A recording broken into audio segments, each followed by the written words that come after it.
ഞാനും കെഞ്ചാനും തമ്മിൽ ഇഷ്ടത്തില്ലായിരുന്നു. 2 വർഷമായി. എൻ്റെ വീട്ടിൽ കല്യാണാലോചനയായിരുന്നു. പിന്നെ എൻ്റെ വീട്ടിൽ അല്ലാതെ കുറേ പ്രശ്നങ്ങളൊക്കെ ഉണ്ടായിരുന്നു. അതുകൊണ്ട് ഉടനെ എനിക്കൊരു കല്യാണം ഉറപ്പിച്ചപ്പം ഞാൻ കെഞ്ചാൻ്റെ കൂടെ ഇറങ്ങി വന്നു.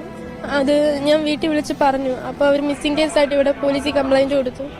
അത് കഴിഞ്ഞ് എന്നെ ഇവിടുന്ന് ഞാൻ എഴുതി ഒപ്പിട്ടും കെഞ്ചാൻ്റെ കൂടെ പോകാമെന്ന് എഴുതി ഒപ്പിട്ട് മേടിച്ച് ഇവിടുന്ന് എല്ലാം സോൾവ് ചെയ്ത് വിട്ടതാണ്. എന്നെ കെഞ്ചായിട്ട് തന്നെ ഒരു ഹോസ്റ്റലിൽ നിർത്തിയേക്കുമായിരുന്നു. അത് ഇന്നലെ വരെ കെഞ്ചാനെ വിളിക്കുമ്പോൾ കിട്ടുന്നുണ്ടായിരുന്നു, സംസാരിച്ചത്. ഇന്ന് രാവിലെ തൊട്ട് വിളിച്ചിട്ട് കിട്ടുന്നില്ല. ഈ ഒരു മുഖം കാണാത്ത മലയാളികളില്ല. കേരളത്തെ നടുക്കിയ ഒരു സംഭവമായിരുന്നു നീനു കെവിൻ ഇഷ്യൂ. കെവിൻ എന്ന് പറയുന്ന വ്യക്തിയെ അതിക്രൂരമായി മൃഗീയമായി നീനുവിൻ്റെ ചേട്ടനും അതുപോലെ ചേട്ടൻ്റെ സുഹൃത്തുക്കളും അച്ഛനും ചേർന്ന് കഴിഞ്ഞ ജാതിയുടെ പേരിൽ കൊന്നുകളഞ്ഞ ഇഷ്യൂ നമുക്ക് ഒരുപാട് സങ്കടപ്പെട്ട് വിഷമിച്ച് പറയാൻ പോലും ആഗ്രഹിക്കാൻ മടിക്കുന്ന രീതിയിലുള്ള കൊലയായിരുന്നു അന്ന് അവിടെ നടന്നത്.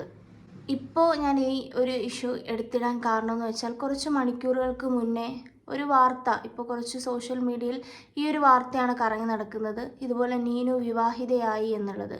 ആ ഒരു വാർത്ത കേട്ടപ്പോൾ വളരെയധികം സന്തോഷമായി. കാരണം ഒരു ജീവിതമില്ലാതെ കെവിൻ്റെ അച്ഛൻ്റെയും അമ്മയുടെയും കാലഘട്ടം കഴിഞ്ഞു കഴിഞ്ഞാൽ പിന്നെ പുള്ളിക്കാരി ഒറ്റയ്ക്കാണ്, ആരുമില്ല. ഒരു ജീവിതം എന്ന് പറയുന്നത് ഇനിയും ഇങ്ങനെ വളരെയധികം ഗ്ലൂമി ആയിട്ട് ജീവിച്ച് തീർക്കേണ്ട ഒരു സ്ത്രീ അല്ല നീനു എന്നുള്ളത്. അനുഭവിക്കുന്നതിനും അപ്പുറം നീനു അനുഭവിച്ച് തീർന്നതാണ്. അപ്പോൾ ആ ഒരു വാർത്ത എന്ന് പറയുന്നത് നമ്മൾ പല മലയാളികൾക്കും സന്തോഷമുള്ള ഒരു വാർത്ത തന്നെ ആയിരിക്കും. പക്ഷേ അതിനുശേഷം പിന്നാലെ ഇപ്പോൾ ഈ 1 മണിക്കൂറിന് മുന്നേ 2 മണിക്കൂറിന് മുന്നേ വേറെ വീഡിയോകളും അതുപോലെ തന്നെ സോഷ്യൽ മീഡിയയിൽ പരക്ക വേറൊരു ന്യൂസും കൂടെ കാണാനിടയായി. എന്ന് വെച്ചാൽ ഈ പറഞ്ഞ വിവാഹം എന്നുള്ളത് ഫേക്കാണ് എന്നുള്ളത്. ഇത് വെറുതെയാണ്, ഫേക്കാണ്, നീനു വിവാഹിതയായിട്ടില്ല എന്നുള്ളത് രീതിയിൽ സോഷ്യൽ മീഡിയയിൽ വരുന്ന ന്യൂസ് എന്ന് പറഞ്ഞാൽ വിവാഹിതയായി, വയനാട്ടിലുള്ള ചെറുപ്പക്കാരനാണ് എന്നുള്ളതും. ഇപ്പം ഏതാണ് സത്യാവസ്ഥ എന്നുള്ളത് നമുക്കറിയത്തില്ല. പക്ഷേ ഒരു വീഡിയോ ഞാൻ കണ്ടിട്ടുണ്ടായിരുന്നു, അത് ഞാൻ പുറകെ കൊടുക്കാം. അതിൽ വ്യക്തമായി ഈ നീനുവിന് ബന്ധമുള്ള ഒരു കുട്ടി അതിൽ സംസാരിക്കുന്നുണ്ട്. ഒരു ഓഡിയോ ക്ലിപ്പ് ഒരു ചേട്ടൻ പുറത്തു വിട്ടിട്ടുണ്ടായിരുന്നു. അപ്പോൾ അത് ഞാൻ പുറകെ കൊടുക്കാം. എന്തായാലും നമുക്ക് കുറച്ച് പഴയ കാര്യത്തിലേക്ക് പോവാം. നീനു കെവിൻ ആ ഒരു ഇഷ്യൂ എന്ന് പറയുന്നത് നമുക്ക് എല്ലാവർക്കും അറിയാവുന്നൊരു കാര്യമാണ്. ഇതുപോലെ കെവിൻ മരണപ്പെടാനുള്ള കാരണം ഒറ്റ രാത്രി കൊണ്ടാണ് എല്ലാം മാറി മറിഞ്ഞത്. ഒരുമിച്ച് ജീവിക്കാൻ ഇറങ്ങിയവരുടെ എല്ലാ സ്വപ്നങ്ങളും എല്ലാം തകർന്ന് തരിപ്പണമായ ഒരു രാത്രിയായിരുന്നു അത്. അന്ന് പുള്ളിയുടെ കൂടെ ഉണ്ടായിരുന്നത് അനീഷ് എന്ന് പറഞ്ഞ ഒരു സുഹൃത്തായിരുന്നു. അന്ന് ആ സുഹൃത്തിനെയും അതുപോലെ തന്നെ ഈ കെവിനെയും ഒരുമിച്ചാണ് വാഹനത്തിൽ കയറ്റി കൊണ്ടുപോകുന്നത്.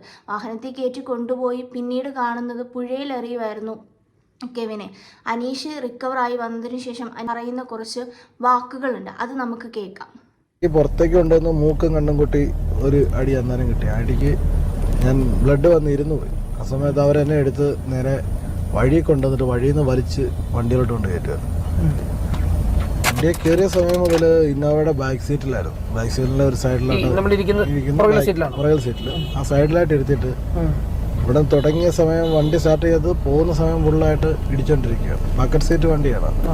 ഇടയ്ക്ക് നാള് ചേഞ്ച് ചെയ്തിട്ട് നേരെ പുറകെ ഇരിക്കുന്ന ആള് ഫ്രണ്ടി വരുന്നു, ചേഞ്ച് ചെയ്തിരുന്നതാണ് വണ്ടി അവർ ഇടിച്ചോണ്ടിരിക്കുന്നത്. ബാക്കിലെ ഗ്ലാസും ഈ ക്വാർട്ടർ ഗ്ലാസ് രണ്ടും ബ്ലൂ ഫിലിം ഒട്ടിച്ച് മറിച്ചൊരു വണ്ടിയായിരുന്നു. അതുകൊണ്ട് പുറത്തെ കാഴ്ചകൾ നമുക്ക് വിശദമായിട്ട് കാണാനും പറ്റില്ല. റൂട്ടായെന്ന് പറഞ്ഞാൽ നമുക്ക് മുന്നോട്ട് നോക്കാൻ അവർ സമ്മതിക്കുന്നുമില്ല. തല പൊക്കുമ്പോഴേ തലയ്ക്ക് ഇടിച്ച് തല പൊക്കാനുള്ള അവസരം തരുന്നില്ല അവർ. ഒരാൾ ബാക്കിലുണ്ടായിരുന്നു, ഫ്രണ്ടില് ബക്കറ്റ് സീറ്റ് 2 പേര്, പ്രൈവറ്റ് സീറ്റ് 2 പേര് മാറി. ഈ ഫ്രണ്ട് സീറ്റ് ഇരിക്കാൻ ഫ്രണ്ടിൽ നിന്നല്ല, ഈ ഇവിടെ ഇരിക്കുന്ന 2 പേര് അങ്ങോട്ട് ഇങ്ങോട്ട് മാറുന്നു. വണ്ടി നിർത്തുന്നില്ല, വണ്ടി നിർത്താൻ തന്നെ ഓട്ടത്തിൽ തന്നെ അവിടുന്ന് മാറി, അവര് തന്നെ മാറിയാന്ന് ഇടിച്ചോണ്ടിരിക്കും. ഇവര് തമ്മിലുള്ള സംഭാഷണം എന്തായിരുന്നു ഇതിനിടയിൽ? ഇവര് പെണ്ണിന്റെ ഇത് എടുത്ത് പോകുന്നത് പെണ്ണിന്റെ സഹോദരൻ തന്ന കൊട്ടേഷനാണ്. അത് 1 ലക്ഷം രൂപയുടെ കൊട്ടേഷനാണ്. കൊട്ടേഷൻ കഴിഞ്ഞ് ഞങ്ങൾ ഗോവയ്ക്ക് പോവാണ് എന്നുള്ള കാര്യങ്ങളും പിന്നെ ജാതിപരമായ കാര്യങ്ങളും. ഇത് കേൾക്കുമ്പോൾ വളരെയധികം വിഷമം വരും. ഇവർ രണ്ടുപേരും 2 വാഹനങ്ങളിലായിരുന്നു. അപ്പോൾ ഈ അനീഷ് എന്ന് പറയുന്ന ഈ സുഹൃത്തിനെ ഇത്രത്തോളം ഉപദ്രവിച്ചെങ്കിൽ എന്തുമായിരിക്കും കെവിൻ്റെ അവസ്ഥ? ഇവർ ചെയ്ത ഒരു തെറ്റ് എന്ന് പറയുന്നത് അവരുടെ കണ്ണിൽ ഇവരുടെ തെറ്റ് എന്ന് പറയുന്നത് ഇവർ പ്രേമിച്ചു, ഒരുമിച്ച് ജീവിക്കാൻ ഇറങ്ങി എന്നുള്ളത് മാത്രമാണ്. വളരെയധികം സങ്കടപ്പെടുത്തുന്ന ഒരു വാർത്തയും കാര്യങ്ങളുമായിരുന്നു. സ്തംഭിച്ച് നിന്നുപോയി. അങ്ങനെ ഒരു വാർത്തയായിരുന്നു അന്ന്. ഇന്ന് വീണ്ടും അതെടുത്ത് ഒന്നും കൂടെ ചർച്ച ചെയ്യുമ്പോൾ വളരെയധികം വിഷമം തോന്നുന്നുണ്ട്. അന്ന് കെവിൻ്റെ മരണശേഷം മാധ്യമങ്ങളോട് ഈ നീനു എന്ന് പറയുന്ന ചെറുപ്പക്കാരി കുറച്ച് കാര്യങ്ങൾ പങ്കുവച്ചിട്ടുണ്ടായിരുന്നു. റിലേഷനിലായ ശേഷം എൻ്റെ എല്ലാ കാര്യങ്ങളും ഞാൻ ജനിച്ചപ്പോൾ തൊട്ട് എൻ്റെ ഓർമ്മയിലുള്ള എൻ്റെ അറിവിലുള്ള എല്ലാ കാര്യങ്ങളും കെഞ്ചേട്ടന് അറിയാം. ഒന്നും കെഞ്ചേട്ടൻ്റെ അടുത്ത് ഒരു ദിവസം നടക്കുന്ന A to Z കാര്യങ്ങളെല്ലാം കെഞ്ചേട്ടന് അറിയാം. വിവാഹത്തിന് ഒരു ലീഗൽ വാലിഡിറ്റി ഇല്ല. അപ്പം അങ്ങനെ ആകുമ്പോൾ നീനു ഇവിടെ വേറൊരാളുടെ സംരക്ഷണയിൽ കഴിയുന്നു എന്നൊക്കെയാണ് അച്ഛൻ പറഞ്ഞിരിക്കുന്നത്. അപ്പോൾ അങ്ങനെയാണെങ്കിൽ അപ്പോൾ നീനു എന്തായിരിക്കും നീ കോടതിയിൽ ബോധിപ്പിക്കാൻ പോകുന്നത്? അതുപോലെ തന്നെ എങ്ങനെയാണ് നീനുവിൻ്റെ ഇതിനോടുള്ള തുടർ കാര്യങ്ങൾ എങ്ങനെയായിരിക്കും? ഞങ്ങളുടെ കല്യാണം ലീഗലായിട്ട് നടന്നില്ലെങ്കിലും എനിക്കും കെഞ്ചേട്ടനും പ്രായപൂർത്തിയായതാണ്. ഞങ്ങൾ രണ്ടും സ്വന്തം ഇഷ്ടപ്രകാരമാണ് ഞങ്ങൾ വിവാഹം കഴിക്കാൻ തീരുമാനിച്ചത്. അത് പിന്നെ എന്നെ ഇപ്പോൾ ഇനി തിരിച്ച് വിട്ട് കിട്ടണം അങ്ങനെ ഒരു ഇതാണെങ്കിലും മരുന്ന് അങ്ങനെ ഞാൻ കഴിക്കുന്നില്ല. ഇനി വീട്ടുകാർക്ക് എന്നെ ഇനി വിട്ട് കിട്ടണം, അല്ലെങ്കിൽ എനിക്കിനി ട്രീറ്റ്മെൻറ്റ് ആശുപത്രി കൊണ്ടുപോയി അവർക്ക് അങ്ങനെ ചികിത്സിപ്പിക്കണം, അല്ല എന്നെ വേറെ എന്തെങ്കിലും സംരക്ഷണത്തിൽ നിർത്തണം, അങ്ങനെയാണെങ്കിലും എനിക്ക് താല്പര്യമില്ല. എനിക്ക് ഇവിടെ തന്നെ നിൽക്കണം, കെഞ്ചേട്ടൻ്റെ വീട്ടിൽ തന്നെ നിൽക്കണം. പിന്നെ ഒരിക്കലും ഞാൻ എൻ്റെ പേരൻസ് ആണെന്നൊന്നും ഞാൻ നോക്കുന്നില്ല. കാരണം ഇപ്പോൾ പേരൻസ് ഇപ്പോൾ കെഞ്ചേട്ടന് ഞാനുമായിട്ട് റിലേഷൻ ഉണ്ടെങ്കിൽ അവർക്ക് കെഞ്ചേട്ടൻ്റെ അടുത്ത് പറയോ വഴക്കുണ്ടാക്കുകയോ എന്ത് ചെയ്യാം, പക്ഷെ ഒരു ജീവൻ എടുക്കേണ്ട ആവശ്യമില്ല.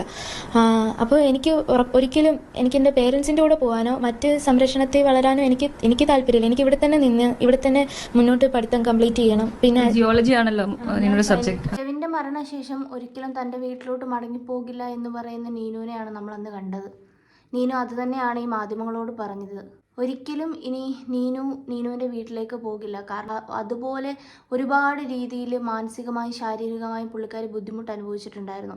നീനുവിനെ ഇരു കൈയും നീട്ടി സ്വീകരിച്ചവരാണ് കെവിൻ്റെ അച്ഛനും അമ്മയും. ശരിക്കും ആ അച്ഛൻ അന്ന് നീനു കരയുന്ന ഒരു സീനുണ്ട്. ശരിക്കും അതൊക്കെ ഇപ്പോഴും മനസ്സിലിങ്ങനെ പതിഞ്ഞു കിടക്കുന്ന കുറച്ച് കാര്യങ്ങളാണ്. എന്തിനാണ് ആ വീട്ടിലേക്ക് തിരിച്ചു പോകുന്നത്? താൻ അത്രത്തോളം ജീവിച്ച് സ്നേഹിച്ച് അത്രത്തോളം ഇഷ്ടപ്പെട്ട് ഇറങ്ങി വന്ന ഒരു വ്യക്തിയെ കൊന്നുകളഞ്ഞത് സ്വന്തം അച്ഛനും ആങ്ങളെയാണ് എന്നുള്ള ആ ഒരു മനോഭാവത്തിൽ വീണ്ടും നീറി ജീവിക്കാനാണോ? എനിക്ക് കെവിൻ്റെ വിധവയായിട്ട് ജീവിച്ചാൽ മതി, കെവിൻ്റെ വീട്ടിൽ തന്നെ ജീവിച്ചാൽ മതി എന്നുള്ളത്. കെവിൻ്റെ അച്ഛനും അമ്മയ്ക്കും അത് പൂർണ്ണ സമ്മതവുമായിരുന്നു, പൂർണ്ണ ഇഷ്ടവുമായിരുന്നു. നമ്മളെല്ലാം കണ്ടൊരു കാഴ്ചയാണത്. എന്തായാലും ഇപ്പോൾ ഒരു റൂമർ എന്ന് പറയുന്നത് നമ്മൾ ഇതുപോലെ അച്ഛൻ തന്നെ സന്തോഷപൂർവ്വം കൈപിടിച്ചു കൊടുത്തു. വളരെയധികം സന്തോഷമുണ്ട് ആ ഒരു വാർത്ത കേൾക്കുമ്പോൾ. സത്യമല്ലെങ്കിൽ വേറൊരു കാര്യം എന്ന് പറഞ്ഞാൽ നീനു എത്രത്തോളം വിഷമിക്കുന്നുണ്ടായിരിക്കും ചിലപ്പോൾ സോഷ്യൽ മീഡിയയിൽ കൂടി ഈ ഒരു വാർത്തകൾ പുറത്തു വരുമ്പോൾ. സത്യമല്ലെങ്കിൽ സത്യമാവണേ എന്ന് ഞാൻ ആത്മാർത്ഥമായി ആഗ്രഹിക്കുന്നൊരു കാര്യമാണ്. ഞാൻ മാത്രമല്ല, എന്നെപ്പോലെ ഒരുപാട് ആൾക്കാരുണ്ടായിരിക്കും. അവരെല്ലാം ആത്മാർത്ഥമായി ആഗ്രഹിക്കുന്നൊരു കാര്യം എന്ന് പറയുന്നത് സത്യമാകണം എന്നുള്ളത് തന്നെ ആയിരിക്കും. കാരണം പുള്ളിക്കാരിക്ക് നല്ലൊരു ജീവിതം വേണം അല്ലേ? കാരണം അച്ഛൻ്റെയും അമ്മയുടെയും ഒരു പരിധി കഴിഞ്ഞു കഴിഞ്ഞാൽ, അച്ഛൻ്റെയും അമ്മയുടെയും കാലം കഴിഞ്ഞു കഴിഞ്ഞാൽ പുള്ളിക്കാരി ഒറ്റപ്പെട്ടു പോകും. ഒരുപാട് ദുരിതങ്ങളും ഒരുപാട് പ്രയാസങ്ങളും അനുഭവിച്ചാണ് പുള്ളിക്കാരി വളർന്നത്. അച്ഛനൊക്കെ ഉപദ്രവിച്ച കാര്യങ്ങൾ, ചെറിയൊരു വടിയെടുത്ത് അടിക്കുന്നതിന് പകരം വലിയ തടി കൊണ്ടൊക്കെയാണ് ഉപദ്രവിച്ചിരുന്നത്, തലയ്ക്കും ചെവിക്കല്ലിനും. അതുപോലെ ഒരുപാട് ചവിട്ടി കൂട്ടിയിട്ട് വരെ ഉണ്ടെന്നൊക്കെയാണ് പറയുന്നത്. എന്തായാലും ആ ഒരു അവസ്ഥയിലോട്ട് വീണ്ടും പുള്ളിക്കാരി തിരിച്ചു പോകാതെ നല്ലൊരു ജീവിതം പുള്ളിക്കാരിക്ക് കിട്ടിയാൽ അത് വളരെ നല്ലൊരു കാര്യമായിരിക്കും. പക്ഷേ ഇത് സത്യമല്ലെങ്കിൽ ഇത് കാണുന്ന നീനുവിന് വളരെയധികം വിഷമമായിരിക്കും. എന്തായാലും സത്യമാവാൻ നമുക്ക് പ്രാർത്ഥിക്കാം. എന്തായാലും നമുക്കാണെങ്കിൽ ഈ ഫേക്കാണ്, ഈ നീനു കല്യാണം കഴിച്ചിട്ടില്ല എന്ന് പറയുന്ന ഒരു വീഡിയോ കണ്ടെന്ന് ഞാൻ പറഞ്ഞില്ലേ, ആ ഒരു വീഡിയോ നമുക്ക് എന്തായാലും ഒന്ന് കണ്ടു നോക്കാം. കഴിഞ്ഞ കുറച്ച് മണിക്കൂറുകളായിട്ട് സോഷ്യൽ മീഡിയകൾ അല്ലെങ്കിൽ ഫേസ്ബുക്ക് യൂട്യൂബിലായിട്ട് വന്നിരിക്കുന്നത് നീനുവിന്റെ വിവാഹം കഴിഞ്ഞു, നീനുവിന്റെ വിവാഹത്തിന്റെ വരനാര്, കെവിന്റെ പിതാവിന്റെ സമ്മതത്തോടു കൂടിയിട്ട് കുടുംബക്കാർ ചേർത്ത് നടക്കുന്ന വിവാഹം, ഇങ്ങനെ ഒരുപാട് തലക്കെട്ടുകളോടുകൂടി പല വാചകങ്ങളോടുകൂടി പല വാർത്തകളാണ് പുറത്തു വന്നുകൊണ്ടിരിക്കുന്നത്. പക്ഷെ ഇതിനകത്തൊന്നും വാസ്തവമായിട്ടുള്ള ഒരു കാര്യമല്ല. പൊതുവെ പറയാമെന്നുണ്ടെങ്കിൽ കംപ്ലീറ്റ്ലി ഫേക്ക് ആയിട്ടുള്ള ഒരു വാർത്തയാണ് ഇതെന്ന് നമുക്കിപ്പോൾ പറയാൻ സാധിക്കും. അതിന്റെ തെളിവുകൾ ഞാൻ ഇപ്പോൾ തന്നെ നിങ്ങൾക്ക് പുറത്തുവിടാവുന്നതാണ്. ഇത്തരം വാർത്തകൾ നമ്മൾ പലപ്പോഴും കേട്ടിട്ടുണ്ടാകും. എന്ന് വെച്ച് കഴിഞ്ഞാൽ മലയാള സിനിമയിൽ അടക്കമുള്ള പല നടന്മാരും പറഞ്ഞ വ്യക്തമല്ല. കെവിനെ കുറിച്ചും കെവിന്റെ ഫാമിലിയെ കുറിച്ചും എല്ലാം നല്ല പോലെ അറിയാവുന്ന ഒരു വ്യക്തി എടുത്ത് തിരക്കിയിട്ട് മാത്രമാണ് നമ്മളിപ്പോൾ ഈ വാർത്ത പുറത്തുവിടുന്നത്. അവർ പറയുന്നത് എന്താണെന്ന് കേട്ടിട്ട് നമുക്ക് തിരിച്ചു വരാം. എടാ, ഈ കെവിന്റെ വീട് എന്റെ കസിന്റെ വീടിന്റെ അടുത്ത്, അവർക്ക് പേഴ്സണലി നല്ല അറിയാവുന്ന ഫാമിലിയാണ്. പിന്നെ ഈ ഒരു വാർത്ത സോഷ്യൽ മീഡിയ കണ്ടിട്ട് ഞാൻ അവരോട് കാര്യം തിരിക്കപ്പോൾ അവർ പറയുന്നത് എന്താണെന്ന് വെച്ചാൽ, ആൾക്കാർക്ക് ഓരോന്ന് പറഞ്ഞുകൊണ്ട് നടക്കാൻ ഓരോ കാര്യങ്ങൾ വേണ്ടേ, അവരെങ്ങനെ പറഞ്ഞുകൊണ്ടേ നടക്കും. പിന്നെ നീനുവിനെ കുറിച്ച് എല്ലാവർക്കും അറിയാം. പിന്നെ അവൾ അന്ന് തന്നെ അവരുടെ സ്റ്റാൻഡ് പറഞ്ഞതാണ് എന്താണെന്നുള്ളത്. പിന്നെ ഇപ്പൊ പിന്നെ തോന്നിയ ദിവസം നടക്കുന്നവർക്ക് അത് അതേ അവർക്ക് ജോലിയുള്ളൂ, അവരത് പറഞ്ഞുകൊണ്ട് നടന്നോട്ടെ, നമ്മൾ മൈൻഡ്. ഇതാണ് സത്യം. നീനു എന്ന വ്യക്തിയെ അറിയാവുന്നവർക്ക് അവളുടെ സ്റ്റാൻഡ് എന്നാണെന്ന് അന്ന് തന്നെ അവൾ പറഞ്ഞിട്ടുണ്ടായിരുന്നു. ശേഷം അവൾ അന്ന് തന്നെ പല മുഖ്യധാരാ ചാനലുകളോടും അല്ലെങ്കിൽ അവളോട് ചോദിച്ചവളോട് അവൾ പറഞ്ഞിട്ടുള്ള ഒരു കാര്യം എന്താണെന്ന് വെച്ച് കഴിഞ്ഞാൽ, ഇനി എനിക്കൊരു ജീവിതമുണ്ടെങ്കിൽ മുന്നോട്ടുള്ള ജീവിതം കെവിന്റെ വീട്ടിലായിരിക്കും, കെവിന്റെ അച്ഛനും അമ്മയുമായിരിക്കും എന്റെ മാതാപിതാക്കൾ. ഇത് സത്യമാണോ സത്യമല്ലയോ എന്നുള്ളതൊക്കെ നമുക്ക് പുറകെ അറിയാൻ പറ്റും. എന്തായാലും നിങ്ങളുടെ അഭിപ്രായങ്ങളൊക്കെ കമൻറ്റ് ചെയ്യുക.